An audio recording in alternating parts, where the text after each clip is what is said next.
মা কেমন আছো? সব ঠিক আছে তো? হ্যাঁ হ্যাঁ, সব ঠিক আছে। এই চলে এসেছি সুজিতে স্পেশাল চা নিয়ে। তাহলে কেমন আছেন?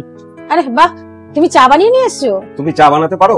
হ্যাঁ বাবা, ও ঘরের সব কাজই করতে পারে। আর তাছাড়া আমরা কাজ দুজনে ভাগ করে নিয়েছি, রান্নাঘরের কাজটা ও সামলায় আর বাকি কাজগুলো সব আমিই করি। বাহ, এটা তো খুব ভালো ব্যাপার।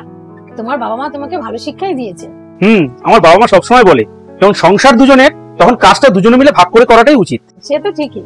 আচ্ছা মা, তোমরা তাহলে একটু কথা বলো, আমার না অফিসে জামা কাপড়গুলো একটু প্রেস করে আসি, আমি এটা ভুলেই গেছি করতে। আর তুমি বসো, তুমি মা বাবার সাথে কথা বলো, আমি পেস্টটা করে দিচ্ছি। কত ভালো জামাই পেয়েছি আমরা, বলো। কত খেয়াল রাখে আমার মেয়ে। হ্যাঁ মা, ও সত্যি খুবই ভালো। আর সব থেকে বড় কথা, ও খুব আন্ডারস্ট্যান্ডিং, ও খুব সাপোর্ট করে আমাকে। এরকমই শিক্ষা দীক্ষা প্রত্যেকটি বাবা মারই সন্তানদের দেওয়া উচিত। হ্যাঁ, ঠিকই বলেছো তুমি।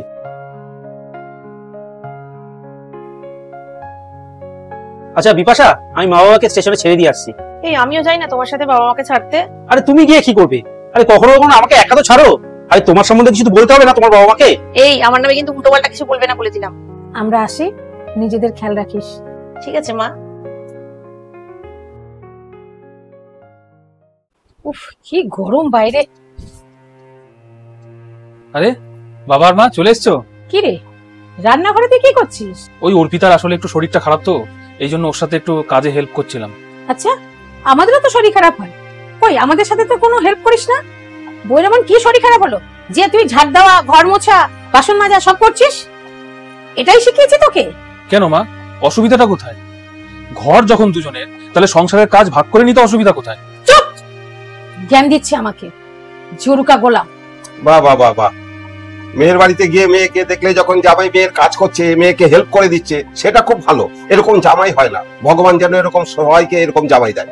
আর নিজের ছেলের বেলা, তখন ছেলে যখন তার বউয়ের সহযোগিতা করছে, তখন তুমি বলছো যে জরুকা গোলাম।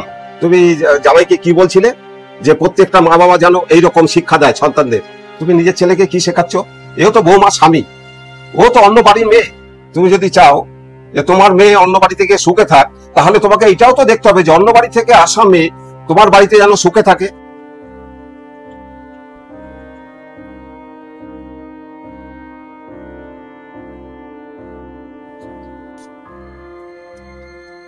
কেমন আছে শরীর এখন?